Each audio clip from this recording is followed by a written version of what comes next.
What is this? So there's been a bunch of these Brainrot Obbies coming up lately, and so I want to see what they're all about. Oh my, there are so many pop-ups everywhere you look. And these have like 132 players, 23, 229, and it's just Eye of Ra. Let me just turn on the sound so you can hear this. Oh, there's just a jump scare, and this is the phone.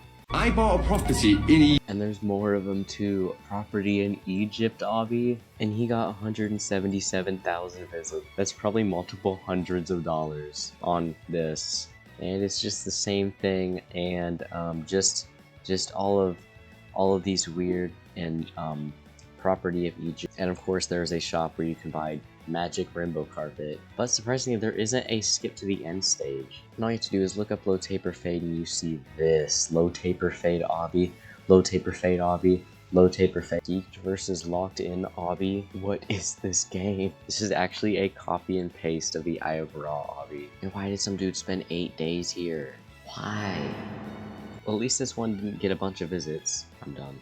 Obbies are definitely not what they used to be. Surprisingly, the Darius Obby is the only one that has actually a good like to dislike ratio. But it's basically the exact same thing.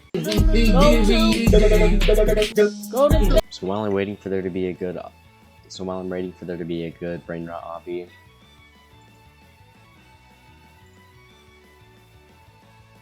I'm just gonna wait in line to get a low taper fade. And you might be asking, why are these Roblox games made? And the obvious answer is money, and so let's see an estimate on how much they actually made.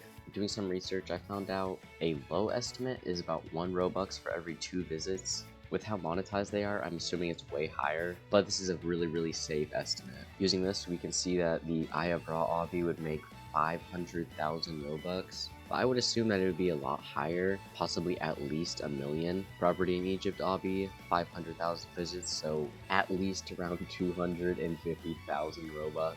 Darius Obby had a ton of visits, so 2.2 million would be well over 1 million Robux. And going off the current rate, this game has made about at least $12,500. This one right here, Geeked versus Locked In Obby, made anywhere from about 500,000 Robux to over. And lastly, we got Wait in a Line to get Low Taper Fade. This game made anywhere from 2.5 million Robux all the way up to over 5 million. And the thing is that since it's a waiting in line Obby, they probably made a ton of premium payouts, so if we say even 1 or 2 Robux per visit, meaning that this game made a rough estimate of $26,000. So we can see in the end, if you want 1 million Robux, all you have to do is put low taper fade into an obby.